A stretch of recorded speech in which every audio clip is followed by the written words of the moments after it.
اور تیسری بات کہ اللہ کی رضا کے لیے اتنی محنت کرو جتنا تم اللہ کے محتاج ہو. تو بھئی ہم تو اللہ کے بہت محتاج ہیں، اس لیے اللہ کی رضا کو حاصل کرنے کے لیے ہمیں پوری کوشش کرنی چاہیے. کہتے ہیں نا، ربا تو راضی تے سارا جگ راضی. جس بندے سے اللہ راضی ہو جاتے ہیں سارا جگ اس سے راضی ہو جاتا ہے، اور جس سے اللہ ناراض ہو جاتے ہیں ساری دنیا ناراض ہو جاتی ہے. یہ خزاں کی فصل کیا ہے فقط ان کی چشم پوشی. یہ خزاں کی فصل کیا ہے فقط ان کی چشم پوشی. وہ اگر نگاہ کر دے تو ابھی بہار آئے. جب رحمت کی نظر ہٹ جاتی ہے تو بس انسان کی زندگی میں خزاں آ جاتی ہے. جب اللہ کی رحمت کی نظر ہو جاتی ہے تو زندگی میں بہار آ جاتی ہے. دنیا کہتی ہے او جی دریا میں رہنا مگر مچھ سے بیر. اس کا مطلب کیا کہ اگر دریا میں رہنا ہو تو مگر مچھ کے ساتھ بیر اچھا نہیں ہوتا. تو بھئی دنیا میں رہنا اور دنیا کے بنانے والے سے بیر، یہ کیسے ہو سکتا ہے؟ تو ہمیں اللہ تعالیٰ کو راضی کرنے کی اتنی کوشش کرنی چاہیے جتنا ہم اللہ کی رضا کے محتاج ہیں. جب اللہ تعالیٰ کسی بندے سے خفا ہوتے ہیں تو پھر اس کو تگنی کا ناچ نچا دیتے ہیں. سونے کو بھی ہاتھ لگاتے ہیں تو مٹی بن جاتی ہے.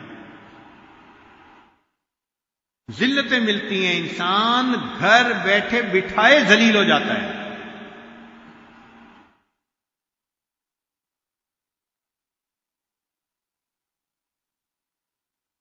ایک دفعہ بنی اسرائیل نے موسیٰ علیہ السلام سے سوال پوچھا، حضرت ہمیں کیسے پتا چلے کہ اللہ تعالیٰ ہم سے راضی ہیں؟ تو حضرت موسیٰ علیہ السلام کو طور پر گئے اور انہوں نے اللہ تعالیٰ سے سوال پوچھا، اللہ میری قوم پوچھ رہی ہے کہ کیسے پتا چلے کہ آپ ہم سے راضی ہیں؟ تو رب کریم نے جواب میں فرمایا کہ میرے پیارے موسیٰ علیہ السلام، یہ کام تو آسان ہے. ان لوگوں سے کہہ دیجئے کہ یہ اپنے دل میں جھانک کر دیکھیں، اگر یہ اپنے دل میں مجھ سے راضی ہیں میں پروردگار ان سے راضی ہوں، اور اگر اپنے دل میں یہ مجھ سے خفا ہے میں ان سے خفا ہوں. چنانچہ آج کتنے لوگ ہیں جو اپنے حالات میں اللہ سے راضی ہوتے ہیں، شکوے، یہ نہ ملا، یہ نہ دیا، ایسا نہ ہوا، ایسا نہ ہوا. اگر ہمارے دل میں شکوے ہیں تو اس کا مطلب اللہ کے ہاں بھی ہمارا وہ مقام نہیں ہو سکتا. چوتھی بات، صرف اسی سے مانگو جو کسی کا محتاج نہیں. تو بھئی اللہ تعالیٰ ہی کی ذات ہے جو کسی کی محتاج نہیں، باقی مخلوق تو سب محتاج ہے. جس سے بھی مانگیں گے وہی محتاج ہوگا. تو محتاج سے کیا مانگنا؟ کہتے ہیں کہ ایک آدمی تھا تو وہ گیا بادشاہ کے دروازے پر.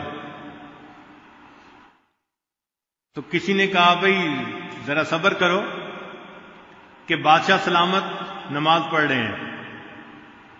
وہ رک گیا. تھوڑی دیر بعد پوچھا بھئی اب فارغ ہوئے؟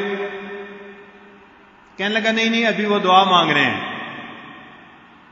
تو اس نے دل میں سوچا کہ جب خود بادشاہ ہی اللہ سے مانگ رہا ہے تو میں اس بادشاہ کے دروازے کے مانگنے کے لیے کیوں آیا؟ مجھے بھی چاہیے میں بھی اللہ سے مانگوں. تو فرمایا کہ صرف اسی سے مانگو جو کسی کا محتاج نہیں.